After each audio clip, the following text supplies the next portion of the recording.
and welcome to the Giving Voice to Depression podcast, produced in partnership with the A.B. Korkor Foundation for Mental Health. I'm Terry, the creator and co-host of this podcast. I've lived with depression most of my life, and I know how easy it can be to feel all alone in the experience. I'm not alone, and you aren't either. And I'm Dr. Anita Sanz, a licensed clinical psychologist with a number of my own diagnoses, all of which bring a certain amount of anxiety and depression along with them. There is great power in shared experiences. We share our own as we engage in intimate and candid conversations with our weekly guests, exploring different perspectives on and experiences with depression. We keep it real because depression is real. We keep it hopeful because there truly is hope in spite of what depression tells you. Hi, Terry. Hello, Anita. So the idea for this episode came from a conversation that you and I had about all the year-end pressures and expectations, what I call bear traps or landmines. And you mentioned that from late October through January, one of the main topics that you address as a clinical psychologist is preparing clients for the upcoming holidays, and then in the new year discussing their aftermath. Mm-hmm. Since we don't all have access to good advice or a good therapist, we're going to lean on you for this episode and have you share some of the things that you share with your clients. And we wanted to post this episode early in December before Christmas, Hanukkah, Kwanzaa, and New Year's Eve, so that you do have this information to use if you need it or if you want to as you head into the holiday season. And before we dive in, we want to acknowledge that not everybody who has depression is dreading or has apprehensions about the upcoming holidays. And likewise, not everybody who is feeling that way has depression. But there is definitely some overlap, as I can personally attest. So let's start right there, Anita. Why are the holidays so hard for so many people, especially people with depression? I think the number one, I'm going to give several reasons, but the number one reason, especially if you're dealing with depression, is that there is obviously an increase in the expectations that you have of yourself and the energy demands surrounding the holidays. So, the increase in expectations and energy demands is true for everybody, I think. But if you are already operating at sort of a deficit level or just keeping your head above water with fatigue and with depression as you enter that season, it is even more challenging. And I'm imagining that you have experienced that yourself. Absolutely. Yes. And, chronic fatigue relapses in the holidays for me do not bode well either. So that's one reason why it can be really tough. The second, and I know we're going to talk a lot more about this, is that the holidays are sort of synonymous in many cultures with family. Family traditions, family involvement, and family get-togethers. So if there's a loss of family, if there's estrangement, dysfunction, stressful interactions, that's another reason why just thinking about the holidays means having to think about those situations too. And there's very often fallout when you choose not to engage. Yes. Even if it's self-protective. Definitely when it needs to be self-protective. But yeah, that's definitely one of those things I talk with my clients a lot about is, how are you going to set limits and be assertive and get out of this idea that you're going to be able to make everybody happy or okay with your decisions. So it's tricky. It kind of feels sometimes like a minefield, dealing with family stuff. Another reason the holidays are tough, and I think this just gets more and more true every year, is that there are financial realities to the holidays. Oh, yeah. And people really struggle feeling, like I don't have enough, I can't give enough, I can't do enough. If I do what I want to do, I'm going to end up, seeing those credit card bills come in January, and then, the spring even through the summer or beyond can feel like just trying to make up for decisions about making purchases and trying to give gifts and things. And then finally, this kind of goes along with energy demand issues, but everything gets disrupted. School, work schedules, sleep schedules, your normal habits of self-care and nutrition, all take a hit. So for people who are managing and, they're doing okay or they're not doing okay, but they're maintaining, and then you throw in all of these energy demands and disruptions in normal habits and routines and schedules, that's a major stressor. Mm-hmm. Absolutely, it is. So, so what's your advice as the professional? If some, not to oversimplify it, but just some good rules of thumb, things that you have told your clients that you have gotten feedback and found out they actually do work or help. Yeah. And we're going to get into some specific strategies, but just like some general rules of thumb, like what are the things that I find myself saying a lot, during these months. First of all, even though you said to not oversimplify it, that's actually the first thing that I say is, listen, your goal that you could set for yourself is to simplify as much as you possibly can. Pare down your expectations of yourself and of other people so that they, as close as possible, match reality. Yes. So that is the first thing that will set you in the best place possible to get through the holidays. Doing better is don't try to meet unrealistic expectations. And then the second thing is, remember, you are the co-creator of your holiday experience. You have the right and the responsibility for doing what is meaningful to you and healthy for you, and saying no to anything that you really don't want to do or is unhealthy for you. And, I come from a family that was in the military, and, we used to call certain things command performances. They were like things you could not get out of and you had to show up for with bells on. Yes. And so if you have some of those command performances that you can't say no to it, you're going to have to find a way through it. Remember, as a co-creator of it, we're going to try to find healthy compromises. We're going to try to maintain your needs and meet those as best as possible, even with a command performance situation. And we're going to try to reduce as many of those energy demands on you as possible so that it matches the energy that you do have heading into the holidays. And so far, we're sort of focusing on family commitments and social engagements. And there are a lot of people like myself who are often alone for the holidays, which brings on its own difficulties and emotions and can really exacerbate depression. So talk about that a bit, please. This is probably one of the most difficult things for people to do, is especially if holidays have always been about family, or they're feeling that pressure to be a part of a family and they don't have that. What we have to kind of do is help you find the meaning in the holiday for yourself. What do you want to celebrate? If anything, what kinds of traditions from your past do you want to maintain or do you want to alter? I will usually ask people to say, to themselves, okay, fill in the blank. It isn't the holidays without.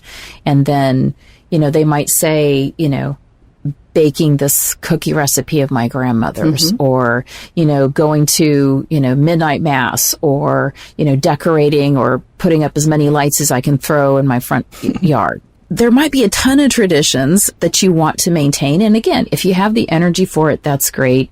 But I ask people to really stop and think about, what are you celebrating? Whatever it is to you, that can give you a little bit of a kind of a blueprint for what do you want to have be a part of your holidays if you're going to be celebrating alone. You can start sitting down and writing out cards, and they don't have to be, holiday cards. They can just be, I was wanting to let you know how important you are in my life, and I'm thankful for you cards. You can do that while alone and feel very connected. Again, I just ask people to think about, what is it that the holidays mean to you, and what are the traditions or the things about the holiday that it just wouldn't feel that way without, that person. Now, that being said, if it's not the holidays without, and we've lost somebody, and so that's what you're struggling with, is the loneliness is actually from, grieving a loss. We have to deal with that issue, and how do we still celebrate when we're grieving? And, at different points in time that people are grieving, sometimes it feels like a doable thing to find ways to include, memories or traditions, favorite recipes of their lost loved one. And at other times that would just be brutally difficult and unable, you just couldn't do it. I appreciate you bringing this up because this is my first holiday without my mother, and I've never spent one without her. So, yeah, it's an interesting time. Yes. And so it's a very different experience. And I always talk about grief as you don't kick the turtle. When we're grieving, we really have a lot of hard grief work that we have to do. And so we're like a turtle that pulls inside of a shell because we're vulnerable, we're fragile in some ways, and we kind of need to pull away from a lot of things and people and demands. And if you want a turtle to come out of the shell, you don't kick it to get it to come out. It's going to stay in longer. And so that's sort of a visual that I use to remind people not to kick themselves, not to let others kick them, if what they really need to do is turtle. Go inside, whether it's at the holidays or any other time. I like that. Okay, shifting. Yeah. One of the reasons I want to do this episode is because when we were talking, you shared some really good ones, and the bingo card is my favorite. But what are some good strategies for dealing with those get-togethers, especially if, there can be some contention or stress involved? Yeah. Well, this sort of goes along with the theme of, putting the fun back in dysfunctional, which my clients and I will joke about all the time. These are these command performance situations, where we have to get together with family. They really stress us out. So one of the strategies I came up with, to help people and it works really well, and I've done it myself, is you come up with a bingo card. So you just draw on a piece of paper, however many cells that you want in your bingo card. And of course you get that middle one free. Yeah. And then you're going to write in stressful things that you're anticipating that you'll experience, or, mean or offensive things that you expect, your uncle to say, or an uncomfortable issue that you expect, your sister to bring up. And you put all of those onto your bingo card. Which these days, of course, would have to include politics. They'd have to include when are you getting married? They would have to be, have you put on weight? All of those kinds of things would be spots on. Or a complaint about your cooking. Yes. Whatever it is. You just, those things that you're like, they're going to be ouch, or they're going to be uncomfortable. And what we want to try to do is have you anticipate it, predict it, and in some sense, almost hope that it's going to happen, because you're going to promise yourself, if you get a bingo, you come up with a treat for yourself, something that you normally wouldn't get or do or allow for yourself. And so you're kind of almost hoping that you're going to have enough of those things happen on your bingo card to be able to get that for yourself. Oh, and you can anticipate it, right? Yes. You're just hoping that it's going to happen instead of dreading that it's going to happen. I love it. Yeah. So that's one of the things. That just seems so healthy to me. Well, we do know that if you can laugh at something, you immediately change the energy about it. So that's whether you're anxious or whether you're depressed. If you can find a funny way, it can be dark humor. I think this is a bit of a dark humor thing to put a bingo card about your family, but it works, and it's funny, and it makes you laugh, and it keeps you in a better mood. And I think that's a win. And nobody else has to know. Nobody else has to know that that's how you're approaching dealing, with a tough family get together. So get your stamper, stamp it. Exactly. I do really like that. There are things that they're going to say, and they drive you wild. Yeah. But if you got to say, bam, I'm one closer to giving myself whatever your treat is, whatever your prize that you've assigned, I like it. I like it an awful lot. Yeah. And some other things that I almost always end up saying to help people deal with family is, set some firm limits on things that will make it easier for you. So that could be topics that you're going to discuss, the amount of time you're going to spend with people.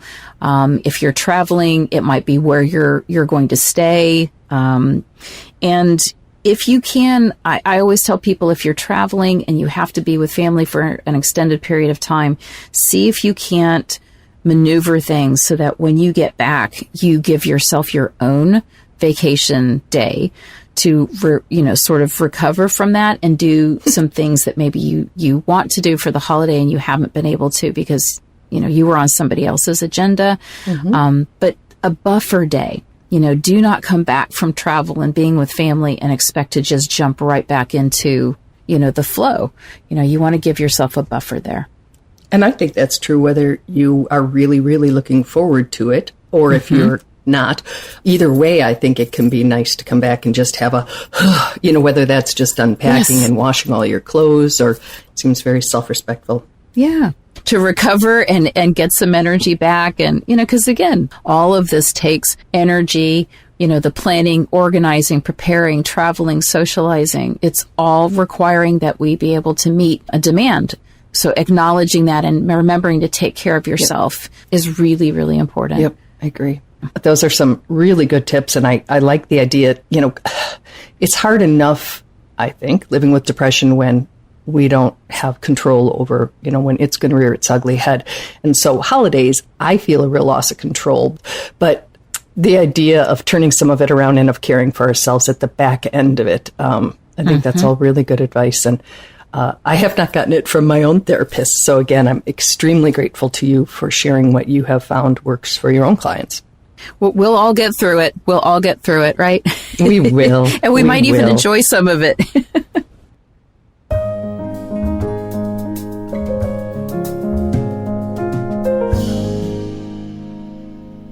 As always, if you'd like to leave a comment about this or any other episode, please go to our website, givingvoicetodepression.com, and look for the record button. It's like leaving a voicemail that only we can hear. And if you want it to be private, just say so. And if it's okay for us to consider using in a future episode or sharing with a guest, if it's feedback, please let us know that too. And please follow us on Facebook, Instagram, X, formerly Twitter, where we post depression and mental health related content daily.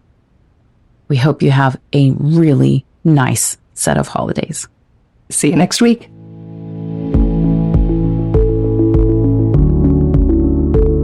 We truly hope that our podcast brings a little more understanding, helps you better articulate and reflect on your own experience with depression, or better understand how to support someone else who is struggling.